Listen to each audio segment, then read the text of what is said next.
Thank you very much for having me. Welcome, everybody, on this lovely Thursday evening.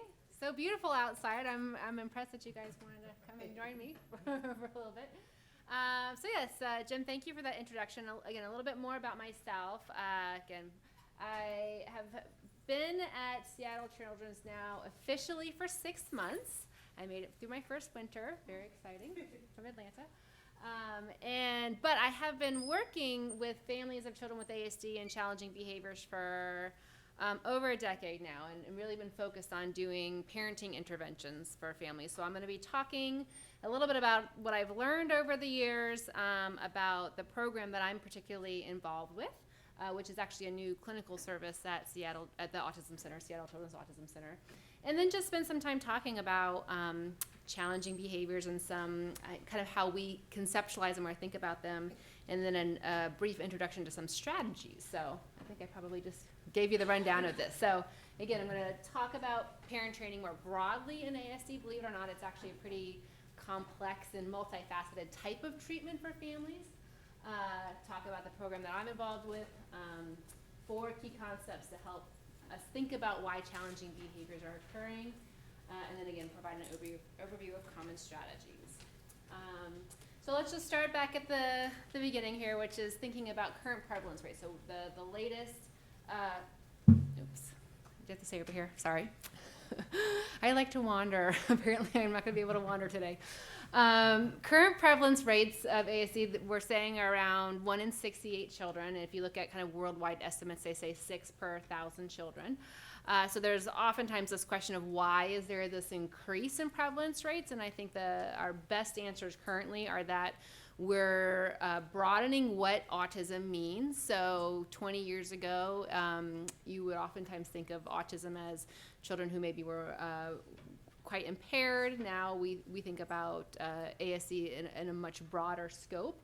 And when you broaden the scope and broaden what autism means or how it's defined, you're naturally going to end up identifying more children with the condition.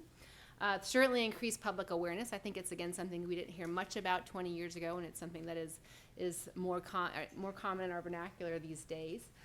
And then better diagnostic tools. And so the way that we even identified or diagnosed ASD has changed pretty notably just in the past 20 years. So if we kind of take all these factors together, they can help us to think about why we might be seeing more cases. So there's some good news and bad news with this increased prevalence. One is that we are better at identifying kids with ASD. The challenge is when you identify a child with ASD, then the next logical step is to start thinking about services for that child. And that's where sometimes we're having a little bit of a gap or a little bit of lag in terms of keeping pace. And so at this point, it's a condition where the access to evidence-based treatments can sometimes be challenging for families. So getting access to evidence-based treatments and then even just understanding what evidence-based treatments are out there can sometimes be a challenge. And so this is actually a slide I've been updating for about 3 years now. So if you have a parent whose child has recently been diagnosed with ASD, obviously a very common thing to go home and do is Google it, right, and to learn more about it. And so I, 3 years ago, entered a Google search for autism treatment and I got about 9 million hits, 2 years ago, 9 million hits. Last year, it was up to 37 million hits, and then this year is up to 50 million hits. So again, a parent who is trying to understand how to help their child, how to get services, what types of services, they're essentially having to wade through potentially 50 million websites or pieces of information about autism treatment. And so I said, well, then if we want to kind of wrench it up a notch, let's add the term evidence-based autism treatment to our Google search, and we just end up with just under 1 million hits. So we were able to narrow it down a little bit, but still we're talking about a lot of information that our families are having to wade through. So the other challenge in regards to treatments for ASD is a lot of evidence-based treatments are costly, time-intensive, and personnel-intensive. And this has implications for wide-ranging dissemination and implementation of treatments. The way that I'd like to cut to the chase with this one is that I would love it if every child with ASD could get the in-home ABA 15 plus hours a week. But the reality is there's a lack of, a shortage of providers in relation to the number of kids who need those services. And so while we have a need, the ability to fill that need has been a challenge. And that results in difficulties with families accessing services to treatments. And I have to say, at this point in time, I've now become intimately familiar with service systems for 3 states. So I was originally up in Connecticut for almost a decade, and then I was down in Atlanta, Georgia for 4 years, and now I'm here in Seattle. And I've had colleagues all over the country, and it's not a state-specific problem. This issue of access to service is really kind of a universal challenge that a lot of our families are facing. So for me, I'm certainly thinking there's this need to be able to increase access to empirically supported, time-limited, and cost-effective treatments for ASD. The hope is that we can, give families the services they need, but also potentially find ways that we can meet needs that don't require necessarily the kind of standard or traditional, more intensive types of treatments that are currently available. So this is where parent training comes into play. It's the idea that you can bring your child to a place where they get the services and the clinician does the work with the child, and you can teach the parents the skills that the clinician would be using with the child, and then they can use the skills all day, every day. So there's this real idea of the value of really having parents be active partners in the intervention process for children with ASD. This isn't coming out of nowhere. Parent training as just a form of intervention has been around for many, many years. It has a history of being a time-limited approach. In fact, standard parent training programs tend to be, 1 to 2 hours a week for maybe 12 to 14 weeks. So really short-term, time-limited. Again, it emphasizes the role of the parent as the agent of change. So teaching the parent to be the therapist for their child. And just again, to kind of highlight the history of parent training, it's been out there for over 30 years as an evidence-based treatment in child mental health with lots of evidence supporting its efficacy. The focus generally has been on treating disruptive behaviors in typically developing children. And those are some of the programs that again have a lot of evidence to support them. So Kasdan's method of parenting, Sheila Iberg's parent-child interaction therapy, Russell Barkley's Defiant Children, and then Carolyn Webster Stratton's Incredible Years, which I know is here, well entrenched in the community here. So why target parents? Well, first, when we look at children with ASD, there are high rates of disruptive behaviors in this population. When you look at the research, there are estimates upwards of 50% of kids with ASD exhibit some type of challenging behaviors, whether it's noncompliance, aggression, self-injurious behavior, elopement, etc. So this is a problem that our families are very often encountering while raising their children. We also know that kids with ASD oftentimes have adaptive skills deficits. And what that means is that they are not performing on a daily basis what they are capable of performing. And the best way to kind of understand how this looks or how it works in kids with ASD is you have a child who has a certain cognitive functioning level. So whether it's an IQ of 120 or 100 or 70 or 50. The idea is that their adaptive skills would be at a similar level. So a child with an IQ of 100 would have a standard score on their adaptive functioning of 100. A child with an IQ of 70 would have adaptive functioning of 70, and so on and so forth. Well, what we're seeing in kids with ASD, especially some of our higher functioning kids, is there's a split between cognitive functioning and adaptive functioning. So the IQ may be 100, but the adaptive functioning score is a 70 or a 75. Or a child with an IQ of 75 has an adaptive skills score of 55. Again, what that's telling us is they're not living up to their potential. They're not doing day in and day out what they're capable of doing. And on a very practical level, what this means is, for example, I have kids who cognitively and motorically are capable of getting themselves dressed. They know how to get themselves dressed. But day in and day out, they refuse to do so. And because they refuse to do it, usually that means the parent does it for them, and the child essentially doesn't get credit for that as an adaptive skill. Brushing teeth is another example, bathing, appropriate mealtime behaviors, etc. So we see, again, not only this higher rate of disruptive behaviors, we see these challenges in relation to adaptive skills deficits. And those two result in a high degree of parent stress and accommodation. And when we think about parent stress, we're talking about higher rates of stress for parents of children with ASD compared to parents who have children with other developmental disabilities. Developmental disabilities. And then the accommodation piece, again, is that idea that because the child is not doing the skill for themselves, the parent finds workarounds to do it for them. Or they just avoid asking the child to do it altogether. So I very commonly hear my parents say things like, I feel like I'm walking on eggshells. I don't know what's going to set my child off. I avoid things so I don't set him or her off. And so I find that I don't make my child do things that I would really like them to do. And so our families are looking for those tools to help their child really live up to their potential and do all those things that they're absolutely capable of doing. And they just need support to know the strategies to help them in that respect. And then lastly, while it's a common recommendation, a child gets a diagnosis of ASD and they get this lovely long list of treatment recommendations. Somewhere in there should be the highlighting of parent inclusion in treatment. Parents should be a partner in their child's treatment process.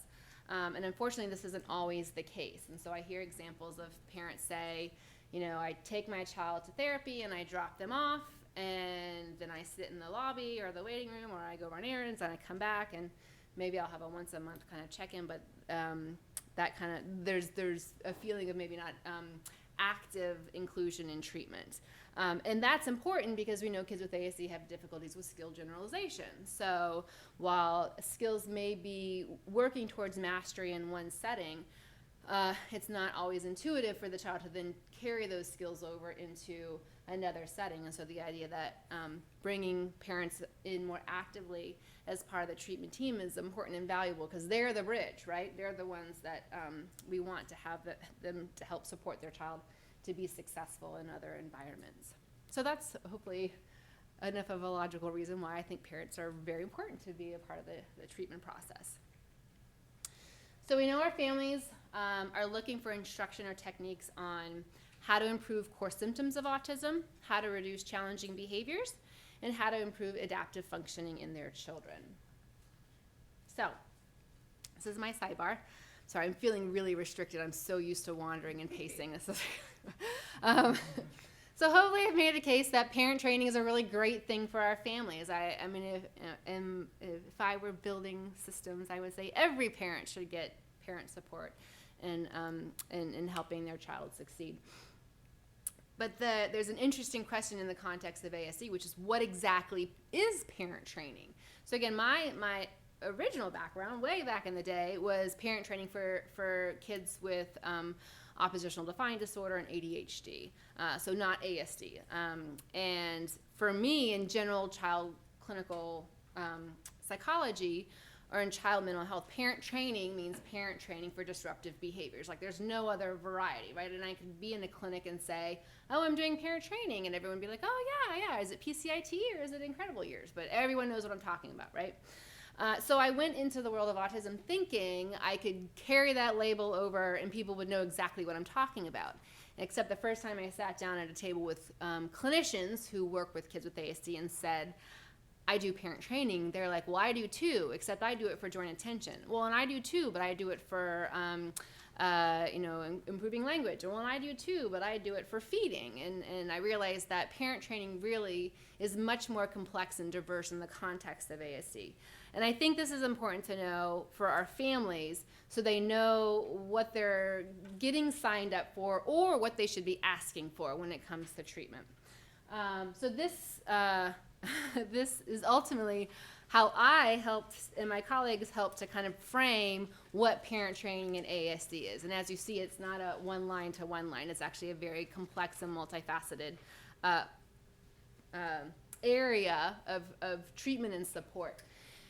And the way that my colleagues and I actually started off with this is breaking it down into interventions or programs that were focused more on the parent support side of the spectrum, And then the parent-mediated intervention side, which is more about teaching techniques. So to kind of start on the left-hand side where it says parent support, the focus of these types of programs are really about enhancing parents' knowledge about ASD, and the child ultimately is an indirect beneficiary. So if you as a parent become very savvy about the IEP process, you are going to be a better advocate for your child. But it can be complex and it can be hard to understand what an IEP and how you navigate and how you support your child. That process can be difficult, and so I think it's important for parents to get that information, and that would fall on this side of the taxonomy.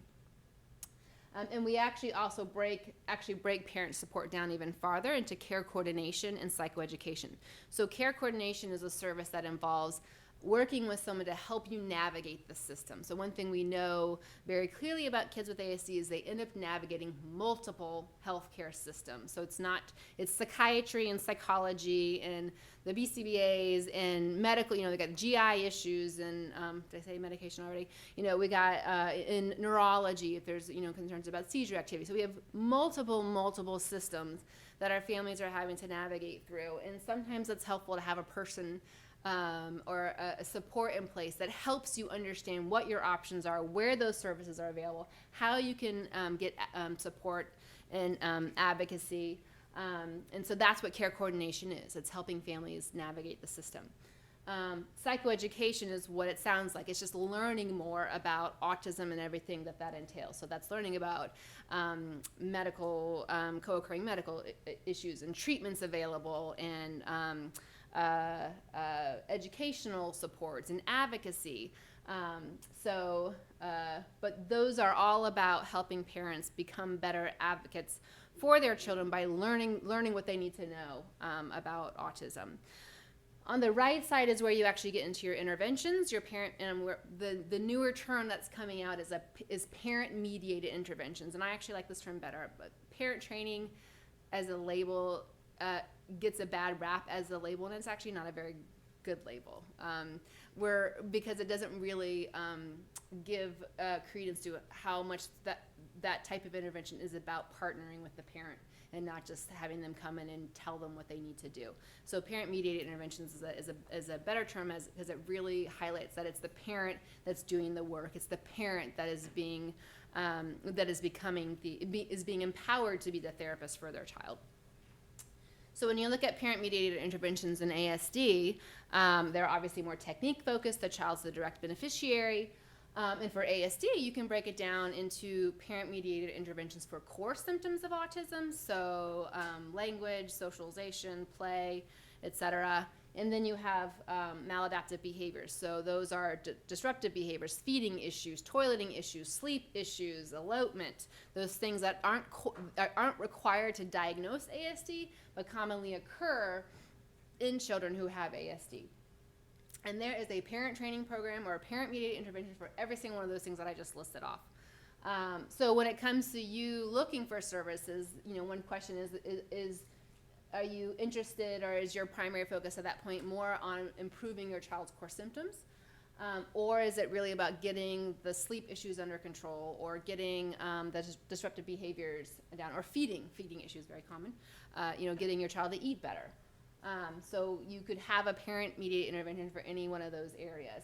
And then the last thing that we actually break it down even farther, because this is how the field has developed, is we have parent-mediated interventions that are considered primary PMIs or complementary PMIs. And a primary PMI is an intervention where the parent is brought in day one, session one, and is from session one the implementer of the intervention through coaching and teaching with the therapist. But really the parent is the one that's implementing the skills. That's compared to complementary programs, which often start with the therapist and child working together, and then the parent is brought in at some point to help promote skill generalization.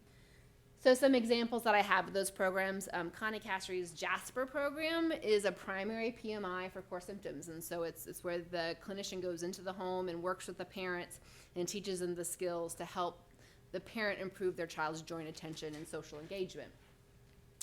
Whereas the Early Start Denver model, as it was originally developed, is a complementary PMI for core symptoms, because it really was the therapist working with the child in the home, and then the parent got, I think, twice monthly coaching sessions or educational sessions with the therapist. For the maladaptive behaviors, the primary PMI is the Ruby program, which is what I do. That's what I'll be talking about more about in a moment. And then the complementary PMI for maladaptive behaviors would be the Marcus Autism Center feeding day treatment program. So that's where kids go from 8 a.m. till 4 p.m. all day, 5 days a week, working on their child's very significant and severe feeding issues.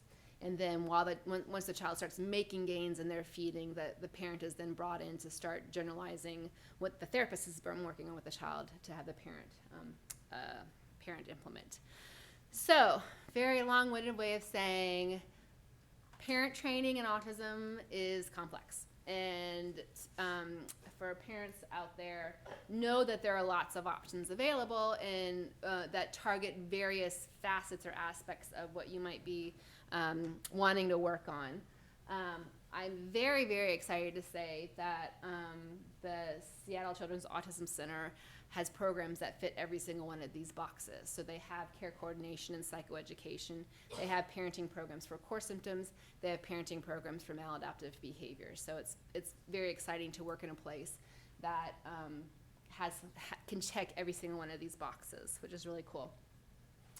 As I said, the program that I've been focused on is the Ruby program. It's that far right blue box that's shaded. And I'm going to just go and give you a brief overview of the research on this particular program. And I have the psychoeducation box shaded blue because in the study that we did, we actually did a randomized clinical trial of the Ruby program compared to an autism psychoeducation program. So that's what I want to just do a quick overview of right now. Again, just so you can be familiar with this new program that we have at the Autism Center.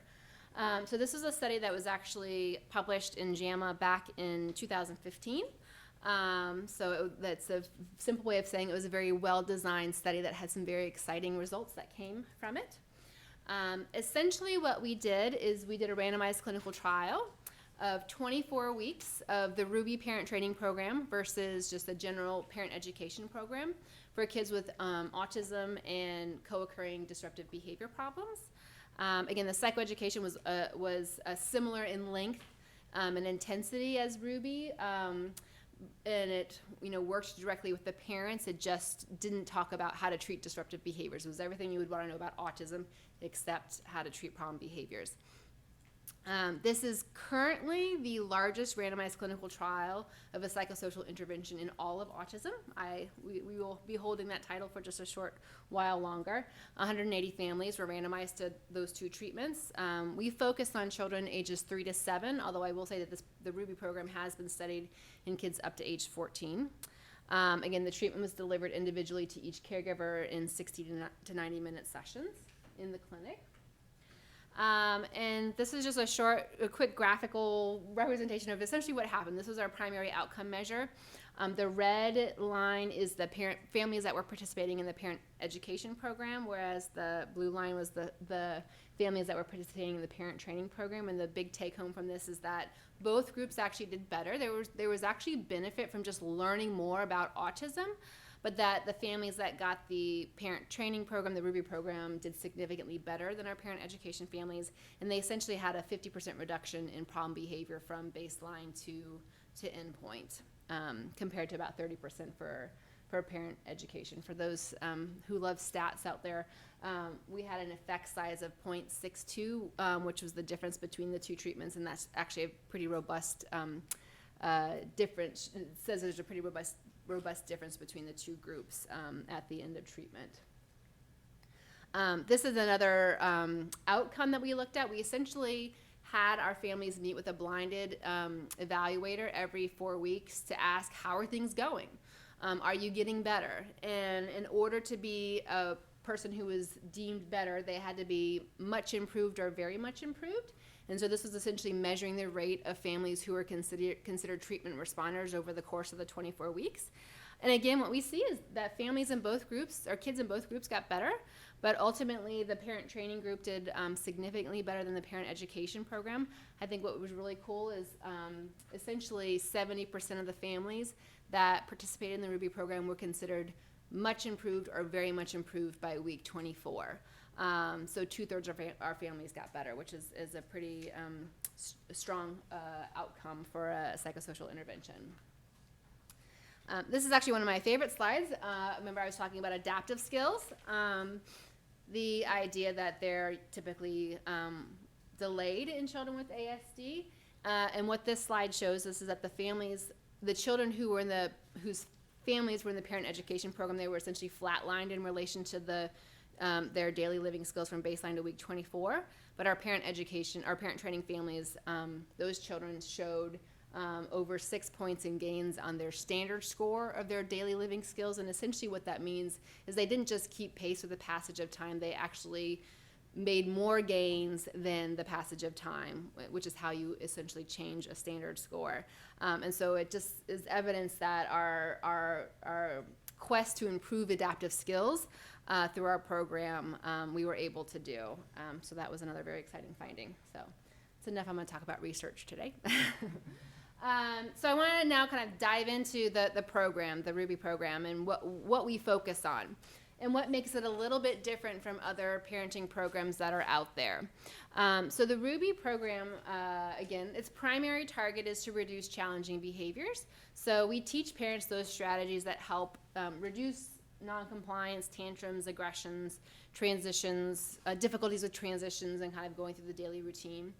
But we also focus on improving adaptive skills. So this is a hypothesis that our group has been going on with for quite some time. And it's this idea that, adaptive skills deficits are there in part because they connect to core symptoms of autism. So socialization, communication, are facets of what we consider when we're looking at adaptive skills. And so it's not surprising that in a population of kids with ASD that they would have delays or deficits in socialization and communication. But we also see those delays in daily living skills, which again is those things that I've been talking about: getting dressed, bathing, toileting, brushing teeth, etc. And so we've been working under the idea that part of the reason we see these deficits in adaptive skills in kids with ASD is because they refuse to participate in those daily living skills tasks. Again, it's not that they can't do it, it's just that they won't do it. And so if you can get challenging behaviors down and under control, that opens the door to start pushing back into the repertoire and the routine those daily living skills, right? If you get a kid who's tolerant of transitions and demands, you have a kid who's tolerant of being told to brush his teeth and actually complying with it, or staying at the table and complying with that, or putting their shoes on and tying their shoes. And so our program doesn't just stop at getting problem behaviors under control. It stops when the problem behaviors are under control and the adaptive skills have started to improve. So that's really kind of a twofold focus of the program. And again, that slide that I just showed you in relation to the Vineland is essentially the data that we had to support this hypothesis that when you do reduce problem behaviors in this population, it opens the door and allows them to start making those improvements in adaptive skills. Again, there's lots of parenting programs that are already out there. I think what's nice about our program is we made sure to include strategies that we know work really, really well for kids with ASD. So the starting place is the program itself is based upon principles of applied behavior analysis. It's a function-based treatment, which means that we teach parents the antecedent behavior consequence model and how to understand functions of behavior, which I'm actually going to talk about a little bit later today. There's a very heavy emphasis on the use of visual cues and visual strategies. So we know that kids with ASD do a lot better in terms of processing information when it's presented visually versus auditorily. And I know this, and I've seen it happen a million times, but I still am always very pleasantly surprised when I send a family home with a visual schedule and they come back and say, my kid is doing something that I've never been able to get them to do. And the only difference is I showed him what he needs to do instead of told him what he needs to do. So we do, look for every opportunity to add visual supports into what we're teaching the parents to do with the kids. There's also inclusion of what's called functional communication training. It's this idea that, again, I'll talk more about in a moment, which is that behaviors, while problematic, are also very communicative. When a child is having a tantrum, they're trying to tell you something. When they're hitting you, they're trying to tell you something. So functional communication training is about figuring out what they're trying to tell you and then teaching them a much more appropriate way to get their message across, right? And so we include that, knowing that a lot of our kids with ASD have communication difficulties, and knowing that even very verbal kids with ASD have the language go out the window when they're mad and frustrated, right? So kids who are verbal are not immune to problem behaviors. So we want to teach them, no, you have to find different ways to communicate your wants and needs that don't involve hitting, yelling, screaming, pushing, etc. Again, we have this balanced focus on decreasing problem behaviors while also improving adaptive skills. And then knowing that kids with ASD oftentimes have difficulties with skill generalization, we focus on how, it's the last session of the program. So now that we've made some really nice gains, how do we ensure those gains stay around over time? And so we talk about how to promote generalization and maintenance of skills. So this is actually a breakdown of the Ruby program. So if you were a family to participate in this program, this is what you would get. So there's 11 sessions that we want all families to get. It starts with teaching the ABC model and functions of behavior. What does Ruby stand for? Oh, great question, and it's a horrible answer. It's the Okay, never mind. no, I'll tell you, it's the Research Units in Behavioral Interventions. Yes, yeah. Yeah. It's the Ruby. Just call it Ruby. I've been told multiple times we need to get connected to a marketing group to come up with a better name. So 11 sessions, and again, it follows the ABC model. So we start with antecedent management or prevention strategies, daily schedules. Then we get into consequence-based strategies, so reinforcement, plan ignoring, compliance training. And then the last chunk are those more skill building, functional communication training, teaching skills, and generalization and maintenance. I will say in the research study, we had home visits and telephone boosters. Unfortunately, we are not able to do that as part of our program here. The telephone booster is now just an in-clinic booster. So we still provide that opportunity for follow-up care, but it's just done in person instead of over the phone. The nice thing about the program is it also has a section of optional sessions that you don't have to do, but if they are of concern with your child, we can fold them into the treatment. So as you see, these are more topical issues: toileting issues, feeding issues, sleep issues, timeout, imitation skills, and then contingency contracting, which is just token charts or sticker charts. So there's any number of reasons why we wouldn't use those with any one child, but if it makes sense, we fold it into the mix. And the reality is, to do toileting or feeding or sleep, you need to know how to use visuals and reinforcement and planned ignoring and compliance, etc. So it makes a lot of sense that you kind of teach parents the foundations and then just talk about how you apply them to a particular topical issue.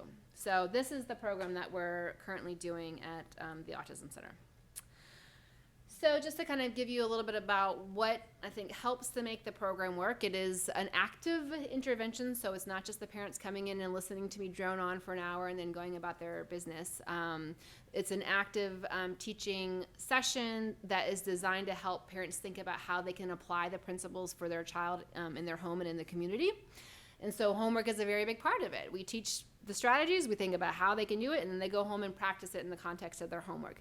What's nice about the program is the choice of homework comes from standard prompts, and frankly, the standard prompt is, what would you like to work on this week? So very standard.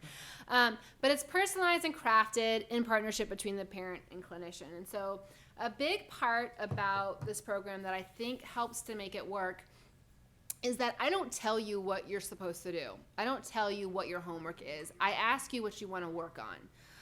And honestly, as a clinician, I might have a brilliant idea that I think would be the perfect strategy, and I might drop lots of Easter egg hints as we're going through the session about how great a certain strategy would be. But ultimately, my goal is to make sure you go home and do it. And so I want you as the parent to be invested in whatever the homework strategy is. So then my job as a clinician is just to help you be as successful as possible in whatever you want to work on.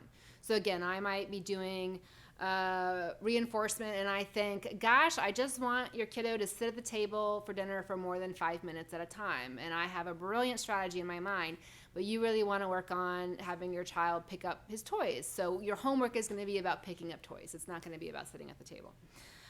So you guys, the parents are encouraged to select the homework assignment, the behavioral target, and the strategy that they want to use. But the program only works if the parents are invested in actually implementing it. And so we really make a big point of making sure parents are going home with strategies and homework assignments that they are excited about and invested in implementing. Which also leads to the personalization of the program. So we shape what the program looks like for any one family based on what the family's need is, the child's age, the child's level of functioning, and what the target behaviors are. So I can say at this point I have delivered and or supervised the Ruby program. I may be working my way to the thousands. And I can't think of any one family that has been exactly like any other family when it comes to how the program ended up evolving, because every family's needs are different. What every child's skills and deficits are different, what the target behaviors are different, and so the program kind of evolved from what any one family is bringing. What I can say, which is really exciting, since we had enough subjects in our randomized clinical trial, we were able to look at moderators to treatment, and that is just, does it work for certain groups better than others? And what we can now say with confidence, because we have the data, is to say that the program works regardless of the child's level of functioning, so it works just as in age, so it works just as well with a nonverbal 3-year-old as it does with a gifted 7-year-old, and everything in between. So it's exciting to think about a program that can kind of have a broader fit for what any one family might be bringing in the door in terms of goals for treatment and family circumstances. Okay, so that's my cell of Ruby. Hope you all are super excited about it. So what I want to switch gears now is just talk more about the heart and the meat of the Ruby program, and I think these are the nuggets that for the families in the audience that you can potentially take home with you. I don't see any of my families in the audience, but if they were here, this would sound very familiar what I'm about to talk about. So 4 key concepts that kind of frame how we work with the Ruby program. The first is we take the point of view that behaviors are learned, that adaptive and maladaptive behaviors are learned. Toilet training is a really simple example. Parents do a lot of scaffolding to help teach a child how to use the toilet. There's, timers to tell you how often to go, and then when the child does go, there's a big pee-pee party and singing and stickers, and the child learns, wow, every time I do that thing and that thing, then there's a big party, and I'm going to keep doing that thing and that thing, and before you know, the child is toilet trained. But it was a behavior that the environment and the individuals in the environment help support the child's learning of that. Waving goodbye is another example. So you might have a baby that you're holding, someone walks out the door, and mommy might wave, and they might prompt the baby to wave, and the baby waves, and the person leaving then smiles and waves back, and then mom gets all excited because the baby's waving, and there's this whole big process going on that is essentially teaching the child that waving is a cool thing to do, that I should keep doing when I see someone walking out the door. So we think of behavior challenges also falling in this pattern of or this cycle of also being learned. And so just to kind of give an example of what this might look like, let's start with a child who has been given a command, go clean your room, and the child runs away and screams when they're given this command. And this is an understandable natural response because they've just been told to do something that they are not particularly fond of doing. Parent has a migraine and does not want to hear screaming at this moment, so they're like, forget it. I'll ask you later, or I'll do it myself, but I can't deal with this right now. So the parent removes the demand. So what has happened now is that the child's refusal behavior has just been reinforced. The child has learned that, heck, when I run away and scream, I end up not having to do that thing I'm running away and screaming about. So the next time the parent gives the demand, there's a decent chance that they'll at least give it a try to run away and scream. Now, mom may not have the migraine the next time, but that they're going to at least give it a go, right? So that's an example of the child's learning process. But something interesting is also going on, because the child is not the only one that's learning something in this interaction. What's also happening is the parent is learning that when I just stop bugging my kid, they stop screaming and running away. And I have a migraine, so I don't want to listen to that right now. And so the parent's removal of the demand is reinforced, which then may reinforce them removing the demand the next time their kid screams and runs away when given a demand. So, and this is a pattern that I imagine you could see playing out. It doesn't mean that every single time a kid engages in a problem behavior that parents are responding in a way that inadvertently reinforces, but sometimes it just happens often enough that it gives the child the reason to try it one more time. Again, the parent is not, literally thinking in this moment, I want to teach my child how to have a tantrum, or to run away and scream every time I tell them to do something. They're thinking, I have a migraine and I can't handle this right now. But in the process, it's inadvertently reinforcing the problem behavior. So just one more illustration. This is a very classic example. So we have, stop me if you've heard this one before. This is a very common one. Ben and his mom are at the checkout line at the grocery store. Ben asks his mom for a candy bar, and his mom says no. Ben begins to incessantly repeat his request. Mom repeats no a few times and ignores Ben's request while placing the groceries on the conveyor belt. So here's mom. She's like, I'm going to be firm. Like, I'm not giving in to this whiny, repeated requesting. Getting ready to go home and cook dinner. I don't want him to get filled up on candy. It's not going to happen. So Ben begins screaming, I want a candy bar, and crying. Mom ignores the crying and screaming for about 30 more seconds, but eventually gives Ben the candy bar. So, to be fair to mom, she's probably getting a dirty look from the register lady. And the grandma behind is saying, honey, just give him the candy. And so she is embarrassed and just wants to get out of there. So she gives the candy bar, and that stops, right? So we had the same pattern playing out where the child is engaging in problem behavior, and his problem behavior is reinforced by the mom's response, but mom is also being reinforced because she's no longer having to listen to a tantrum in the middle of the grocery store. So, of course, Ben immediately calms down and patiently holds his candy bar to be scanned and enjoys eating it on the way home. So what has Ben learned? Yes. So, again, not to say that mom is like in the checkout line, like, let me teach my kid how to have a tantrum. What happened is life. Life happened. And as a product of life, there was an inadvertent reinforcement of the problem behavior, which of course means that Ben is much more likely the next time they're at the grocery store to have a tantrum. And what I like to point out to parents also is that he didn't just learn that tantrums work, he also learned that asking nicely doesn't work, right? He asked nicely and mom said no, but when he had a fit, she gave in. So the next time he may not even ask, right? He might just go right. We hear parents say he goes from 0 to 60. There may be a reason why a kid goes to 0 to 60, because 0 doesn't work and 60 works pretty darn quickly. So yes, he may not ask nicely the next time. So we do think of problem behaviors as being learned in some way, shape, or form. The good news with that is if problem behavior can be learned, it also means it can be unlearned, or a new, more appropriate behavior can be learned in its place. Anything can be learned. We can teach something new. I've already kind of highlighted this, that behaviors can be adaptive or maladaptive. So as much as we focus on maladaptive behaviors, the hitting, screaming, and elopement, we also want to think about those adaptive skills that we want to see more of that, again, also can be learned. Getting dressed, putting your seatbelt on, whatever.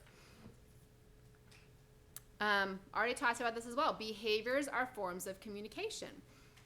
So a reframe that I try to give parents sometimes in relation to their child's behavior is to try, if possible, when your child is engaging in a problem behavior, to try and step away, take a step back, and really think about, what is my child trying to say through this behavior? Because I can guarantee you he or she is trying to say something. Okay? The question is just, what is it? because it's important to know what it is, and we'll talk about why in just a minute. But we think of any behavior, any problem behavior, as being communicative. It's a form of communication. So it's one goal is try to figure out what the child is trying to say. If you think about a child who's nonverbal, they are completely reliant on their behaviors to communicate, good or bad. For kids who are verbal, they sometimes learn that problem behavior is the more effective way to communicate. But they're saying something, so we want to try and figure out what it is. So here we have a little girl who's very unhappy. The question is, what is she trying to say through her frustration and tears and crying? Is she saying, I want a candy bar? Is she crying because she wants a candy bar? Or is she crying because she's doing some work, some homework, and it's really, really hard, and it's too hard, and she needs help, or she needs a break? So that screaming, crying tantrum can mean many things. Our job is to try and figure out what that problem behavior is trying to communicate. Which gets to the last key concept, which is that behaviors serve a function. Their job is to get a need or a want met.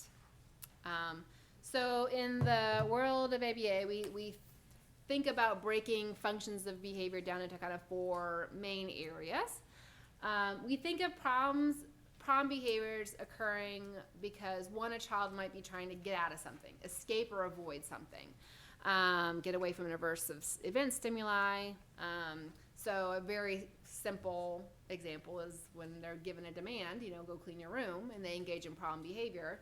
That may be their way of trying to get out of or escape the demand of cleaning the room. A tangible function is really about a child doing something to try and get access to something. So a classic that I see an awful lot is, they're on the iPad and the parent says it's time to get off, and they start screaming and crying. That's their way of trying to get what they want, which is more time on the iPad. Or maybe there's a cookie that's out of reach, and they start screaming and crying at the counter. That's their way of trying to communicate, I'm trying to get what I want, which is that cookie that's out of reach. We have problem behaviors occurring because they're attention seeking. It's their child's way of saying, pay attention to me. And so you could imagine an example where there's siblings, and maybe one sibling is getting a lot of attention from mom or dad, and the other sibling kind of catches on, and so does something that requires the parent to disconnect from one child and start paying attention to the other one that's acting up. So it's about the child trying to get their attention from a caregiver. And then lastly, we see some behaviors that are what we call automatically maintained. And the driving principle behind these types of behaviors is it's not anything that they're getting from the environment. It's something that's happening internally that is either pleasing or maybe even anxiety reducing, but that's something internal that is motivating the behavior to occur. So if we think about behaviors like hand flapping or body rocking or visually stimming on something, rolling a car back and forth and watching the wheels, there's something that is internal to the child that is essentially motivating that behavior to continue. So we have our 4 functions: to get out of things, to get what they want, to get attention, or because they're self-stimulatory. All right. So those 4 functions are important to know about it. And I'll talk a little bit more about this in a minute. They're ultimately what we connect to when we're thinking about what treatment strategies to use. But sometimes it's hard to just know on the surface what the function of a problem behavior is. And so we have to do a little more detective work, and that's where our antecedent behavior consequence, our 3-term contingency, comes into place. So for the parents out there, I would encourage you to have a little fun over the next couple of days to try and use the ABC model to try and get a better sense of what's going on with your kid's behavior. So the ABC model stands for the antecedent, the behavior, and the consequence. So I'm going to start by talking about what an antecedent is. It's essentially the trigger that sets off the behavior. So a really common, I guess the next page has common antecedents. Here are examples of common antecedents. Demands. Go get dressed, likely to set off a behavior. No, you can't have that, likely to set off a behavior. You can't have that toy anymore, likely to set off a problem behavior.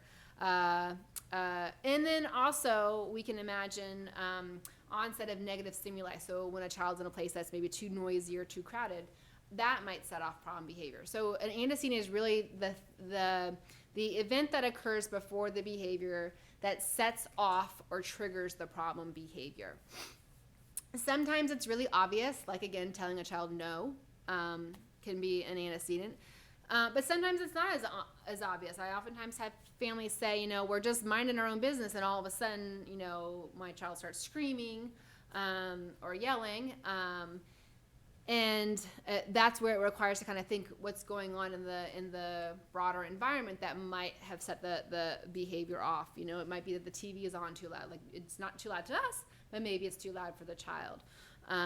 Or some other, a smaller event that wouldn't be noticeable more broadly might be what set them off. But ultimately, the antecedent is what sets off the challenging behavior. And the behavior is what the child does. We think of behaviors in very concrete terms. It's something that can be observed. So kind of describing what you might see if you were watching the behavior. Measured or timed. And so just to kind of give an example of the importance of thinking about behaviors in very concrete terms, and I'm talking about the difference between saying, oh, you know, Johnny was really aggressive today versus, oh, Johnny hit me, bit me, scratched me, and threw an object at me. You know, both are kind of capturing the same thing, but aggressive is kind of a generic term that could mean lots of different things, where if I say hit, every one of you knows what I'm talking about. If I say scratch, every one of you knows what I'm talking about. So we want to make sure when we're talking about behaviors, we're using very specific descriptions of what those behaviors might be. And so here's just kind of examples of that contrast. So we have, you know, the child gets upset when taken to the bathroom. Well, we know, you know, he's not happy, but it's not a very good behavioral description of what's going on. So a better description might be, oh, well, he hits, cries, flops on the floor when I try to take him to the bathroom. So you see the difference between those two things. They're both indicating going to the bathroom's not fun, but what one does a much better job of describing behaviorally what's occurring. The next one is the child does not sleep well at night. Sounds like things aren't going so well. But really a much more descriptive behavioral description of that would be, oh, he woke up 2 to 3 times per night and cries out for me. And then the last one, oh, well, he doesn't like food. A better behavioral description of that event might be, pushes the plate away and leaves the table when presented with a new food. And just to drive this point home is an exchange between a mom and a therapist. So we have mom saying, Tom has been disobedient at home. Is he bad during therapy? And the therapist says, well, Tom's usually good, but sometimes he's stubborn. So we get a sense that they're trying to talk about challenging behaviors, but mom might be thinking disobedient means, you know, saying no when I tell him to do something, whereas the therapist might be thinking, oh, he leaves the table when I'm doing an activity. It's not a very good behavioral description of what's going on. So compare that to, Tom has been hitting me at home. Does he hit you during therapy? Well, no, he hasn't hit me, but he has pulled my hair. So here, the mom and the therapist are on the same page. They both know exactly what the other person is talking about, and they can think about, in very good descriptive behavioral terms, what behaviors they're interested in focusing on. And this is the conversation that I like to have with my family, is I can't treat problem behavior. I can treat hitting. I can't treat, he's bad, but I can treat, elopes from in the grocery store parking lot, or pulls his brother's hair or whatever. I can work with more descriptive problem behaviors. So that's our B. We have our antecedent, which sets off the behavior. We have our behavior, which is a good behavioral description of what we're focused on. And then we have the consequence, which is what comes after the behavior. And we like to think that all behaviors have a consequence that can be planned or unplanned, which means that they're expected or unexpected. So if you speed, you know that there's a chance that there's something waiting for you on the other end, right? A ticket. Or if you hit your brother, a planned consequence might be that you end up going to timeout. So we have the ABC model, and we have functions of behavior. And the question is, how do we link these together? And the way that we can link these together is by doing a little bit of data collection and gathering information on what the antecedent to a behavior is and what the consequence to a behavior is, and then use that information to start hypothesizing what the function of the behavior is. So I have a little example. I'm going to show a video, and I want you guys to look in the video for the problem behavior, in thinking about it in very descriptive behavioral terms, what the antecedent to the behavior is, what the consequence is, and then use that information to hypothesize the function of the child's behavior, and then ultimately to think about what the child's learning in the situation.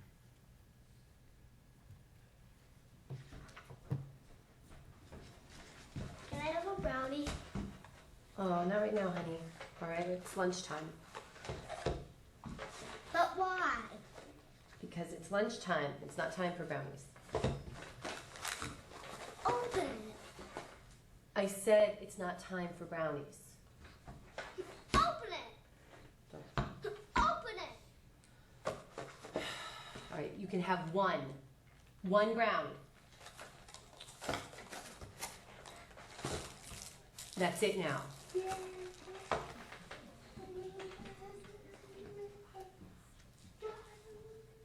So yay, that video cracks me up because she's such a good limit setter, right? Only one. So this would be what my ABC data looks like.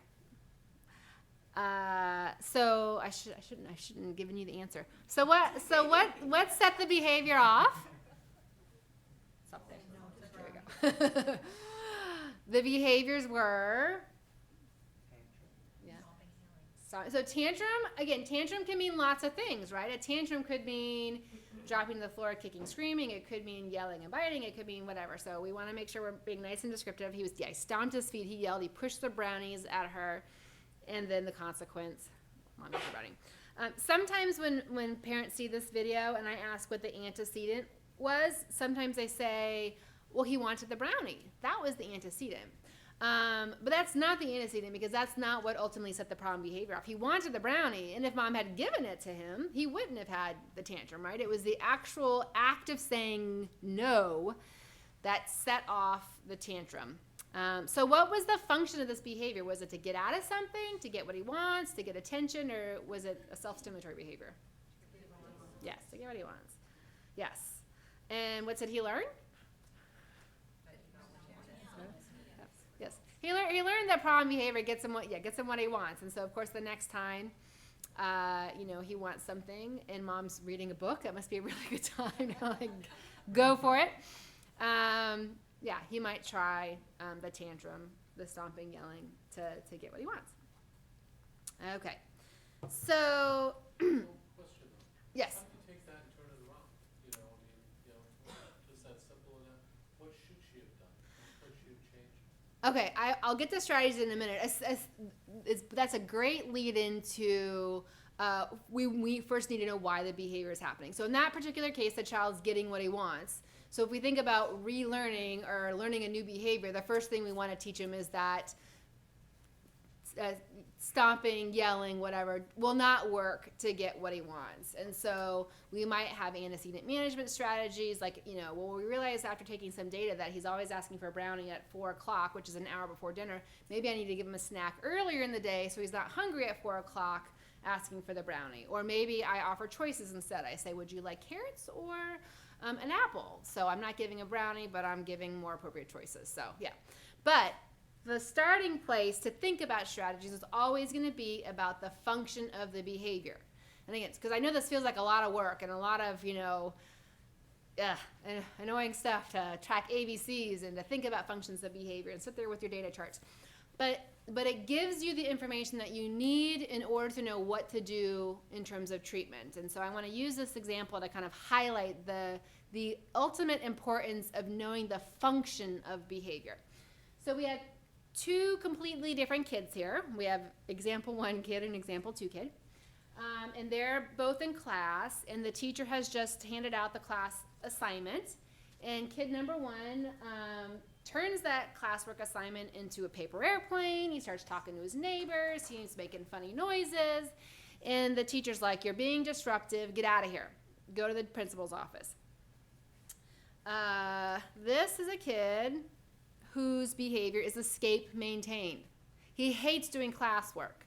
It's really hard for him. He's just been given something that he's struggled with for 3 weeks now. So he is now engaged in this problem behavior, and the teacher has done a beautiful job of feeding into the function of his behavior, which is to get out of classwork. So what's that kid going to do the next time that he gets the assignment? Same old thing. Paper airplanes, talking to neighbors, making just noise. So, and this is actually a really nice example. On the surface, it seems like a really, really good choice in terms of intervention, right? You have a disruptive kid, get him out of the class. But it unfortunately is a mismatch between the function of the child, the function of the child's behavior and the consequence that was chosen. Take the same exact behaviors. Kid number 2, classwork in the paper airplanes, talking to neighbors, making disruptive noise. Teacher sends this kid to the principal. This behavior is maintained by peer attention. He loves being the class clown. He loves everyone's looking at him and stopping their own work to pay attention to him. So the teacher sends this kid to out of the class. She's done a beautiful job of disconnecting this kid from the function of his behavior, which is to get his peers' attention, right? So here, the point of this whole exercise is to make the point that it's very common to get hyper-focused on the behavior, right? And to just think that a negative consequence works for any problem behavior. You can time out anything. You can privilege remove anything. You can, do whatever. Negative will get rid of negative, and positive will increase positive. And a lot of times it's just not that simple. We can be more effective interventionists if we're mindful of why the behavior is occurring in the first place. Again, knowing that a lot of behavior is communicative. It's asking that question of what are they trying to communicate? How can we change how we respond to be more effective in reducing the problem behavior or encouraging the more appropriate behavior? So, same behavior, identical behavior, 2 completely different functions, which means it would require 2 completely different strategies. Kid number 1 needs something very different from kid number 2. So that's why we make a big deal about knowing the antecedents and consequences of behavior and understanding the function underlying the behavior. Okay, which gets to treatment, finally. So once, again, the program I do, we spend the first session and the first week really just focus on, understanding the ABCs and functions of behavior, having parents go home and collect ABC data, having them come home and come back to session, talk about their ABC data, and use that to start planting some seeds about strategies. As I said, ultimately we want to know what is driving the challenging behaviors that we see, and then we have lots and lots of choices at our fingertips in terms of what we can ultimately do about it. So as I said, the first couple of sessions in my program is all about antecedent management. How can we prevent problem behaviors from happening in the first place? Because there are situations you can do that. Again, the antecedent is the trigger that sets problem behavior off, right? If you can get rid of that antecedent, you get rid of the problem behavior. And so there's a whole slew of things you can do to try and put in place to eliminate the antecedent, which again eliminates the behavior. Some situations are a little trickier and you can't prevent it away, and that's when you then might move into changing the consequences of your behaviors. So I have some antecedent strategies up here. I'm going to go through some examples in just a minute of antecedents. Consequences would be things like, catching the child being good, or having a special playtime. So if you think about a child who's engaging in negative attention-seeking behavior, really nice way to try and turn things around is to do a combination of planned ignoring and catching the child being good, or maybe upping the ante with some special playtime. So if the child is engaging in that negative attention-seeking behavior, you ignore the heck out of it, but every time they're doing the positive opposite of that behavior, then you would point it out. So a child who whines, you ignore the whining, but when they actually ask in an appropriate tone of voice, wow, thank you for asking so nicely. And so, yes, I'd love to help you out. So that's connecting the strategies to the function of the behavior. And guided compliance. So you have a child who has a lot of escape maintain behavior. Maybe you use a reinforcement system for compliance right away. Maybe use guided compliance to ensure the child understands that when a command is given, their job is to follow through immediately.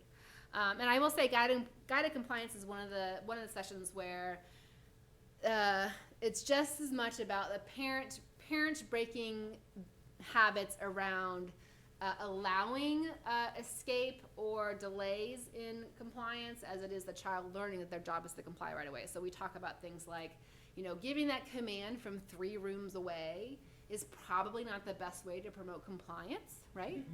I'm looking at my daughter. Guilty. Or that, repeating the command 5 times is not the best way to get compliance right away. When you repeat a command 5 times, you're teaching your child that they don't have to comply the first time, right? Because they're going to get 4 more times before they're made to comply. And so it's just as much about parents learning better ways to ensure compliance occurs right away as it is teaching the child that their job is to follow right away. And then again, we talked about functional communication training. So a child who is engaging in escape maintain behavior, for example, because their homework is really, really hard. And every time they sit down at the kitchen table to do their homework, they're engaging in behaviors to try to get out of doing their homework. We might actually do a combination of prevention and FCT. So we might teach the child, we might do small doses. So you only do 5 minutes and then you have a break, 5 minutes to break, or 5 problems in a break, 5 problems in a break. So you break the homework down. Or you teach the child more appropriate ways of communicating that this is hard for me or I need a break. So yeah. But they all kind of connect to the idea of you want to know why the behavior problem is occurring before in order to know what to do about it. What's the difference between like guided compliance and like transition? So like I have a 2.5-year-old Mhm. and he does really well when I give him like okay in 30 Mhm. seconds Yeah. in 10 seconds. Yeah. When we lead him up to that, is that different than guided? Yes. So the question was essentially. Oh, I remembered. Yeah. The question is, you have 2-year-old, and you essentially are using prevention strategies or antecedent management strategies by warning him that an impending transition is happening. Right. So you're using a strategy that's designed to prevent problem behavior from happening by letting him know in advance that a transition is about to occur. And so the fingers are usually crossed that like, if I just let him know, then maybe, that'll work. And a lot of times it actually does, but sometimes it doesn't. So despite your best efforts of using the prevention strategy, using the warning, you then say, okay, now it's time to go wash your hands for dinner. And then if there is a prediction or there is actual non-compliance, then you move into compliance training, which is then getting the child to move forward with the task of washing hands or whatever the next transition is. So does that make sense? Okay. So then, in that case, guided compliance would be you walking your kid to the bathroom. Yes. The question was guided compliance is walking your child to the room. Yes. Walking. Yes. Okay. So what I want to do. So yeah. And again, the program. I would love to say. Everyone throw out their kids' problem behaviors and I'll solve it in 30 seconds or less. That's not. We take 11 sessions to go through this, but it's really about. There's lots of different tools in the toolbox. It's about knowing why the child's behavior is happening and then figuring out what are the best tools to use to address any one particular challenging behavior. And different things need different things. So that's why there's this lovely large toolbox to use. So what I want to do my remaining time is just kind of walk through some antecedent management strategies or prevention strategies that we use in our program that are designed just like giving the warnings. That's a great example. It's a good setup. Thank you. So one example of a prevention strategy is doing things in small doses, recognizing that problem behavior is more likely to occur when a task or an outing is long. So this is I take my child to the restaurant and 2 hours later, I don't know, why are they mad? Well, that's not really fair. But, we know every kid has limits, right? And every kid's limit is different from every other kid, right? So part of it is knowing what our kids' limits are and then trying to work with them. So if we know, for example, a child can't make it through an entire grocery trip without falling apart, but we don't want to avoid grocery stores altogether, which is what I oftentimes hear with my family is why I take him to the grocery store and it's such a nightmare. I just, go while he's in school or whatever. My goal, we talk about avoiding situations or people as a prevention strategy. It works. If you don't take him to the grocery store, you won't have problems. But that's not functional in the long term. I want you to be able to take your kid to the grocery store and to the family gatherings and to church and to the movies, whatever. So sometimes the starting place, especially for parents who are at the point where they're currently just avoiding things altogether, is to kind of dip your foot in the water by doing things in small doses. So again, if you know a 30-minute grocery shopping trip is too much, you don't do a 30-minute shopping trip, but maybe you say, okay, I'm going to go in and get some milk and a box of cereal and some ice cream, and I need you to stay by my side and use an inside voice. And if you can do that, then you can pick out a treat on the way out. And so you've set up expectations about what's going to occur, how long they're going to be, how many items you need to get. And it's a small enough shopping trip that you're setting the child up for success, and you have that opportunity for them to turn around and leave on a positive note. And that first shopping trip, that's 3 items, can turn into the next shopping trip, which is 4 items, then 7 items, and 10 items, and then you kind of make your way up to more successful trips. The way that one of my favorite examples of this, using this strategy with the family, is I had a mom who was bringing her child to like a mommy and me music group kind of thing, and the lesson was maybe 45 minutes, we'll say. And she said, inevitably they start doing this thing where they march around in a circle, and my child just goes off the deep end and starts screaming and won't stay in the circle, and it's very frustrating. And so we talked about, you have a choice. I know you paid for 45 minutes and you want your kid to be there for 45 minutes, and you have a choice to be there for 45 minutes and leave miserable every single time, but you get your 45 minutes, or he can make it up until that point. And so maybe we don't expect him to make it the whole 45 minutes, but we expect a very successful and positive 25-minute trip to the Mommy and Me class. And so she did that moving forward, and it went swimmingly because she was respectful of kind of what his tolerance and his limits were, and she was leaving on a positive note, and it was just reframing the expectation that it doesn't have to be an all or nothing for a lot of things. Sometimes it's just doing it in terms that are realistic for the child. Another great example are things like birthday parties or family gatherings. Like, you don't have to be there for the 8-hour family gathering or the 3-hour birthday party. You can go, and maybe you ask in advance, like, what's kind of the flow of the birthday party? Well, I know singing happy birthday is really, really hard for my kid, or I know him watching other people open presents is really, really hard. So I'm going to arrive before or leave after, or I didn't say that right. But you get the idea.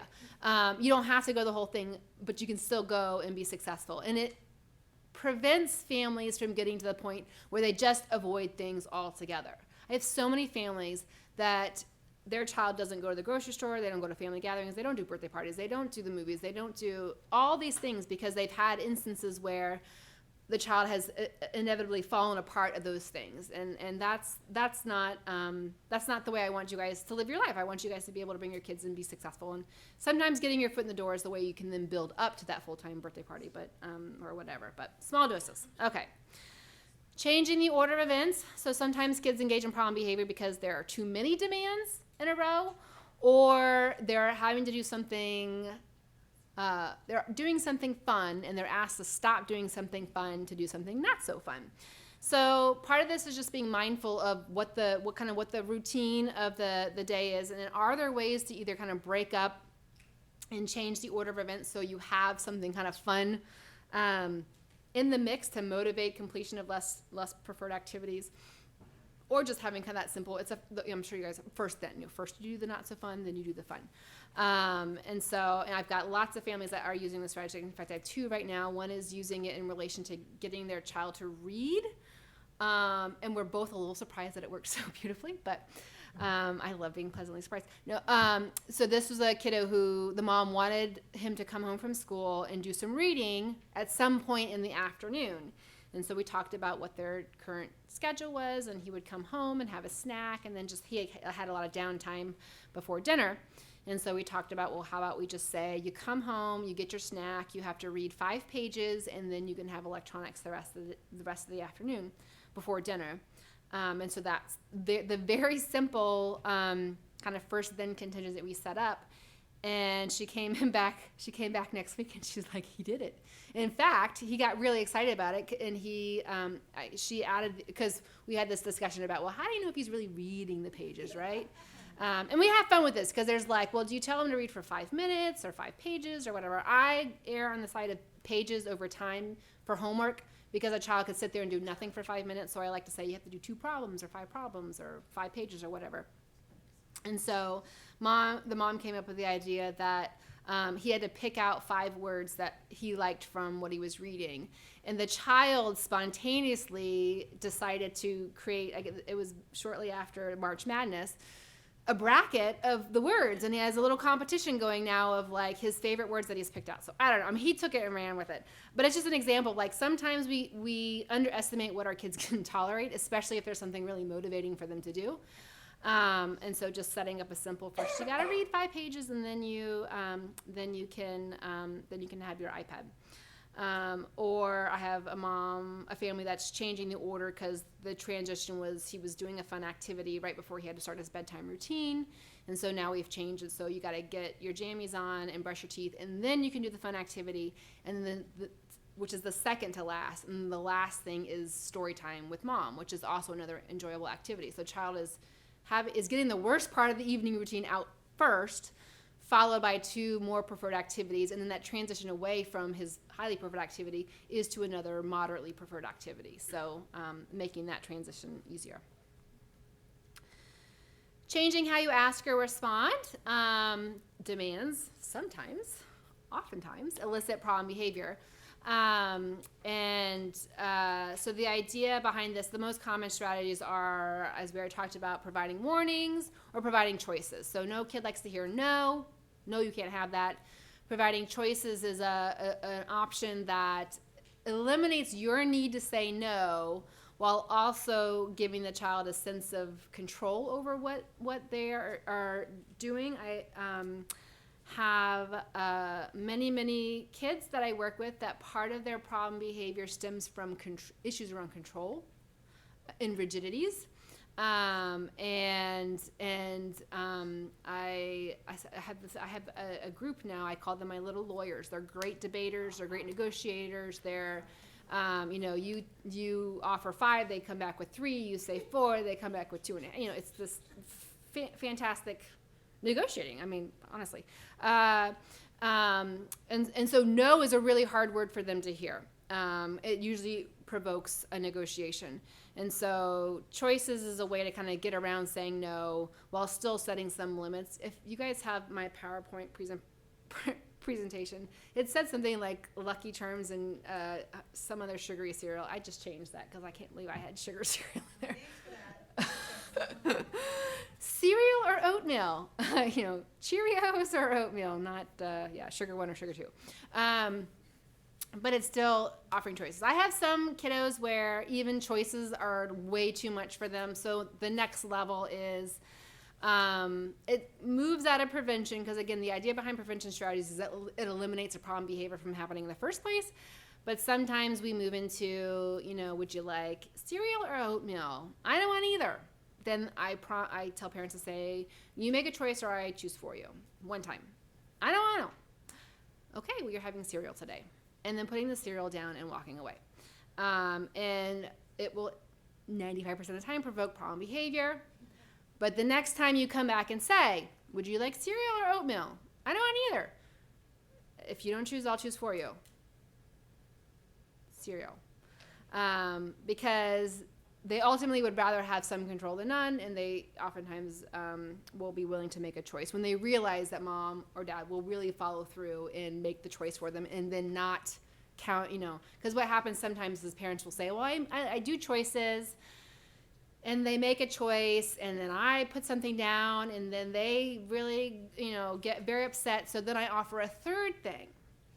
Once you've offered that third thing, you might as well not offer choices in the first place, right? You've kind of negated your power in terms of your choices in the first place. So choices, and then warnings. Knowing that our kids really don't like abrupt transitions, so it's the idea of giving that 5-minute, 10-minute warning, 10, 5, 3, 1 minute warning that a transition is about to occur, can go a long way. It's not perfect for every kid. Some kids love it, some kids are reactive. I say if you've set the limit of counting down, when it's ultimately time to make the transition, it's important to then make the transition. One of the mantras you'll hear in therapy with me is, my goal is to put power behind your words, and the best way to put power behind your words is to follow through and be consistent. Lastly, using visual auditory cues. I've already kind of talked about this. It's the idea that kids may not understand what is expected of them when you tell them what to do verbally, but they do much better when they're given a visual cue or an auditory cue, like a timer going off. And it's interesting. I've seen this over and over again where parents talk about, like, our routine is the exact same every single day. He knows. You come home, you have your snack, you do your homework, you go outside, you have dinner, you brush your teeth, blah, blah, blah. Nothing changes. And yet every day my child acts like it's a surprise when I tell him it's time to go brush your teeth. And it's interesting because for a lot of these kids, the second you provide the visual schedule, which lays out exactly what you have just told your child, day in and day out, just seeing it visually can make a huge difference. And one of my favorite examples of one of my current cases is this kiddo where the parents actually never had him brush his teeth in the evening. It had, they had a history of trying it, very challenging, disruptive. They had just eliminated it from their routine because it was so problematic. And so we started the visual schedule, and they're like, talking to each other, like, should we put it in? Should we brush teeth? I don't know. I don't know if it's gonna work. I gave them the picture, and they came back next week and were like, our kid is brushing his teeth, and he didn't even blink. It's a kid who had a history of exposure to visual schedules through school, and a lot of our kids, if they're in a classroom for kids with ASD, they should be very familiar with things like visual schedules and visual cues. So this is a kiddo who I had the good fortune of him already having exposure to visual schedules and kind of knowing how they worked. And what they said is he saw the schedule and went, and then went about the routine. Like, he knew it was his job to follow the schedule, and he has been brushing his teeth ever since. Like, they didn't have a problem at all. So sometimes these things work even better than I think they will. So that is a great example of that. And then timer is another example. So I've talked a lot in relation to visual cues, the daily schedule, having consistency in the daily schedule, predictability, knowing that changes in routine, transitions between activities can oftentimes elicit problem behavior. So we make a big deal about kind of trying to lay out what the daily schedule is, trying to make it as predictable as possible, knowing that you can never have the perfect schedule all day, every day, 365 days a year. But the closer you can get to routine, the better. And then introducing visual schedules. So these are just some examples of visual schedules. Here's a morning visual schedule that has, put on backpack, circle time, math. This is a school one. Do some math, have a snack, go to the bathroom and reading. This is a different version of one where they have the things that they have to do on the left, and when the child finishes it, they get to move it over to the right. Here's a vertical visual schedule. Again, this is it's another classroom one. What you'll notice with visual schedules is this is 3 different versions. My view of visual schedules is not that it has to be one way or the other. It doesn't have to be vertical or horizontal or Velcro or not. It's whatever makes sense for the family in terms of how they'll practically use it and how it will work best for their child. But the big thing is just laying out in some format the routine of the day. And it can be a morning schedule, evening schedule. It could just be the bathroom routine schedule, whatever is helpful. It's just providing that information in a visual format. There's a lot of words on here. The big thing to pay attention to is we're mindful of the format of a visual schedule for any one child. So we have some kids where they really need to see the objects, an object to know what is going on in terms of the routine. Some kids need photographs, so some parents will go and take pictures of the child doing the different routines. So the visual schedule is of the actual child in their house, laying out the schedule. The most common is an icon schedule, so that's where Boardmaker comes in, or sometimes I just go on Google Images and pull off a great picture from there. But they're kind of cartoon representations of whatever the activities are. And then lastly, for some of our kids, using lists is good enough. I have some of our older kids where it's just on a wipey board, like you get up, brush your teeth, eat your breakfast, get your backpack, go on the bus, and it's just it's a written list of what the routine for that day is. So we're mindful of matching the how the format is set up to what makes the most sense for the child and their abilities and skills. All right, 2 more slides. I'm gonna wrap this up. So these are my food for thought take-home message slides.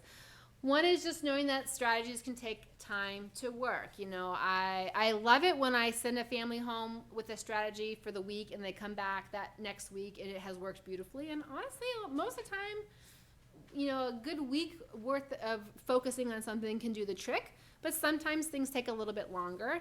And the reframe I like to point out to parents is kids are having to relearn a new behavior. And sometimes that just takes time. And so to have patience to know for however long the child's been engaging in that problem behavior, they're having to relearn that there's a new system or a new way that they're expected to behave in place of something they've been using effectively for a while. And in line with that, protesting can be a sign that the strategy is working. And we talk about this with planned ignoring. It's the idea that when you ignore behavior, it tends to get worse before it gets better.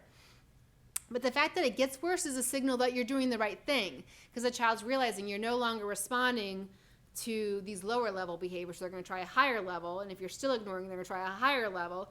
And that's that feedback to you as the parent that the fact that you're ignoring them is actually registering with them, and they're trying to up the ante to see where your breaking point is. Your job, of course, is to not break. But I had a parent come in one week and say, well, we had set up this system where it was a child who really had difficulty with homework. So we set out, he had to do X number of pages each day. He had 30 minutes to complete the homework. And if he completed it within 30 minutes, he was able to have his iPad when he was done. And in the meantime, if he protested, which is what he tended to do when he was given homework, the parent was to use planned ignoring. So this is the kind of combination of prevention, reinforcement, planned ignoring. And the dad came back in. He said, well, the first day was the complete failure. I set the timer, and I told him he wouldn't get his iPad until he did, unless he finished his homework. And then I just ignored him, and he went on for 28 minutes.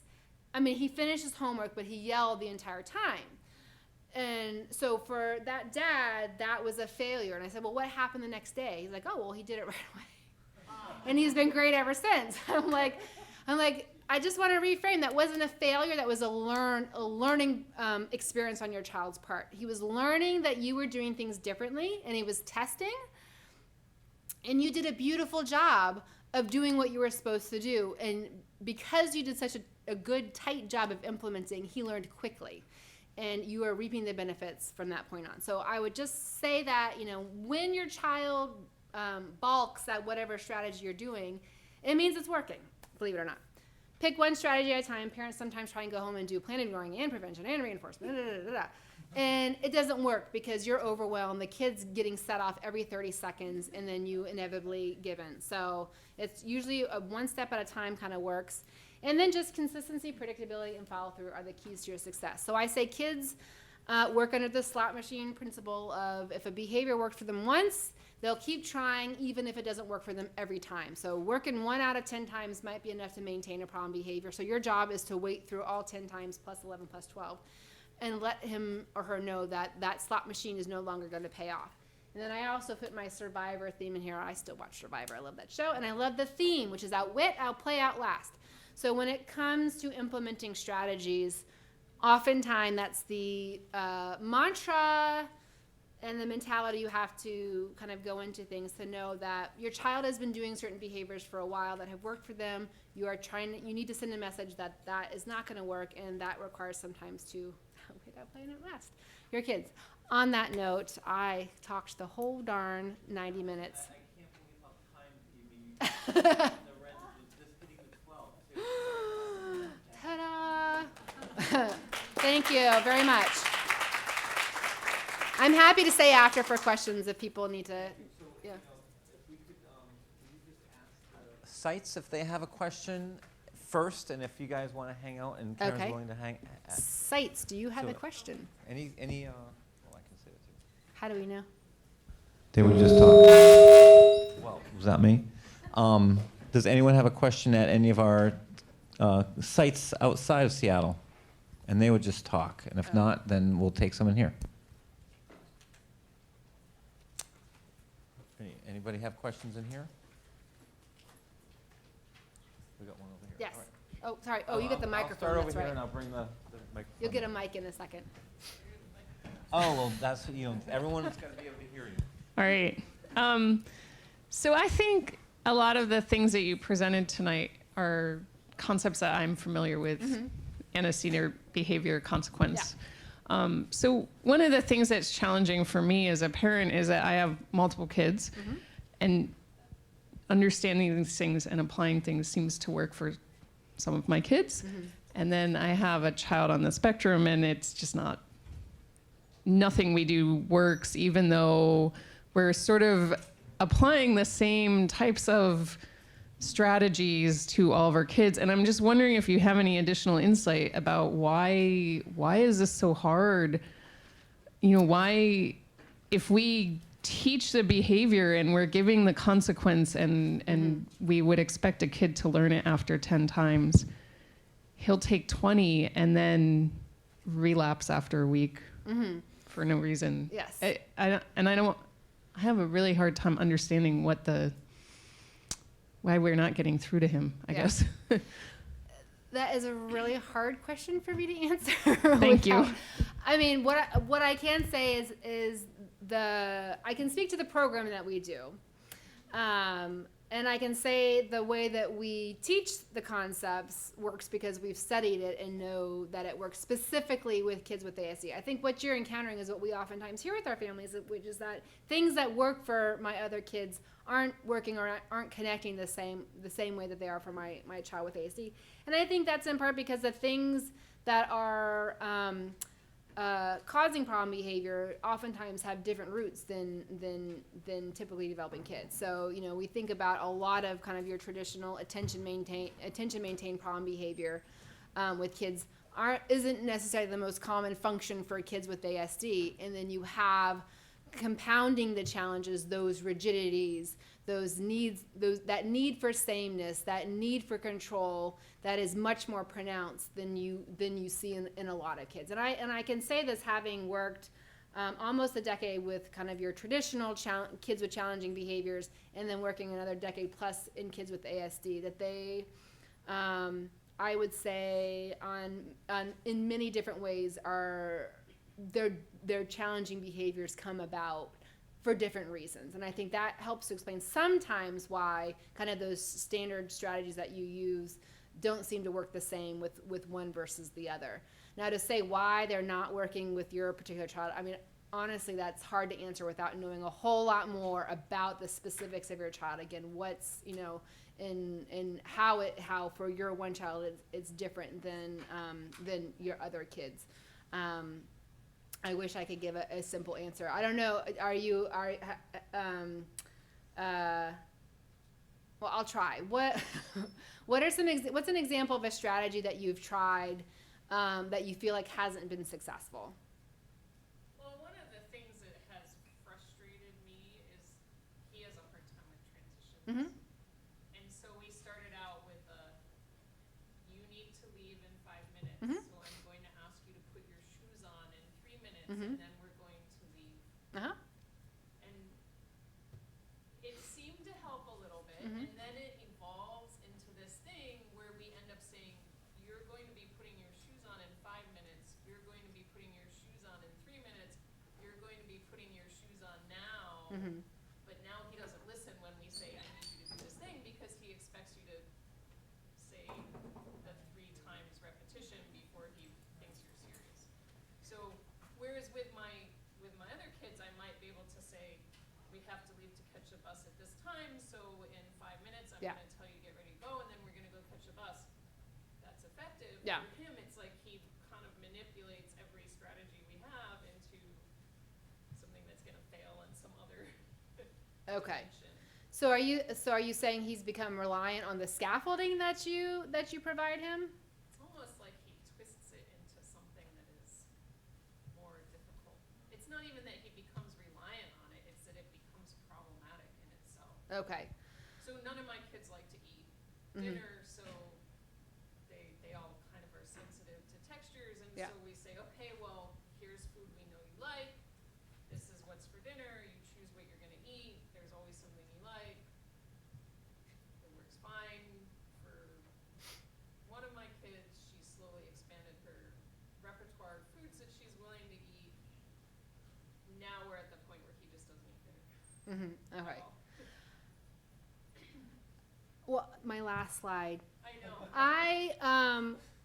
I'm running my program at the center. I I mean, that's Yeah. kind of so for, I understand this is not the appropriate Yeah. forum, because I think a lot of what we run into comes down to, I need an expert to look at every single one of these Yeah. details. It's not clear to me why that's true for this one Yeah. kid and not true in the Yeah. general. Yes. Well, I'm gonna go back and say I can't answer that in the context of this circumstance. I think what we do see sometimes is the need for clarity. Something I've been finding myself saying a lot with my family as of late is it's all about that line in the sand that you draw, and how crystal clear that line needs to be, and then how important it is to stick to whatever line you've drawn. Because what we do know is kids where control, negotiating, rigidity around rules, it can backfire you in a big way when you flex on what that line is. If it's to the most infinitesimal degree is what we sometimes see. It's an example. Another version of that is kids.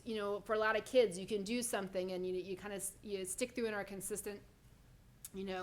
7 out of 10 times, and that's enough for a kid to not test limits because you're consistent most of the time. But I have some kids where it has to be 10 out of 10, because if it's 9 out of 10, the behavior is going to stick around. And that's, I try to make a reframe sometimes that really strong-willed kids, there's parts of that personality and temperament that's going to serve them really well. In a lot of respects, it just can be really hard to parent. So I have openings. I'm seeing families. I'm happy to help you out. It's not, unfortunately, I don't think it's something I can answer or solve in this short time. I apologize. Yeah. Oh, yes. My question is directly related to this slide. It says your new service at Children's. How do we get in? Do we need a referral? Does it come from primary care? Does it come from the person you're already seeing at the Autism Center? Because I'm ready to go. Hey, cool. Yeah, I do actually. It's a new. We've been open for 5 months now. I actually have openings. It has to be. It can't be a self-referral, but it can be through your primary care provider or another, either an internal, or external referral from another provider. Yes. Jennifer Mannheim work? That referral? All righty. You guys have a good evening. Let me just to say my particular program is kids 3 to 10 years of age. So the reason I stop at 10 is because part of what we do is things like physical prompting, guided compliance, and if you have a very aggressive 16 or 17-year-old, I don't want you going home without any support and guidance on using the strategies. We have higher level services at the Autism Center that are focused on providing more directive hands-on support for those more challenging behaviors or those kiddos that need, the parents need more support as they're learning strategies. But 3 to 10, yeah. Oh, sorry, go on. Microphone, I forgot. Sorry, we'll get you a microphone. So, what strategy can I employ to talk my child off the ledge when he goes into nuclear meltdown because we won't let him have a dangerous object, i.e. a laser? Yes. Okay. I think I could actually take a stab at this one. So first and foremost, if this is a problem, I would say use prevention and prevent his access to laser in the first place. That's a starting place. If the thing about any strategy is you're strategizing around predictable problem behaviors. Like if it's a one-time deal, I can't help you because we can't work with a problem that's never happened before or will never happen again. But if every third day he's getting the laser and he's inevitably using it inappropriately, one approach is just doing antecedent management, which is like he's not allowed to have access to it.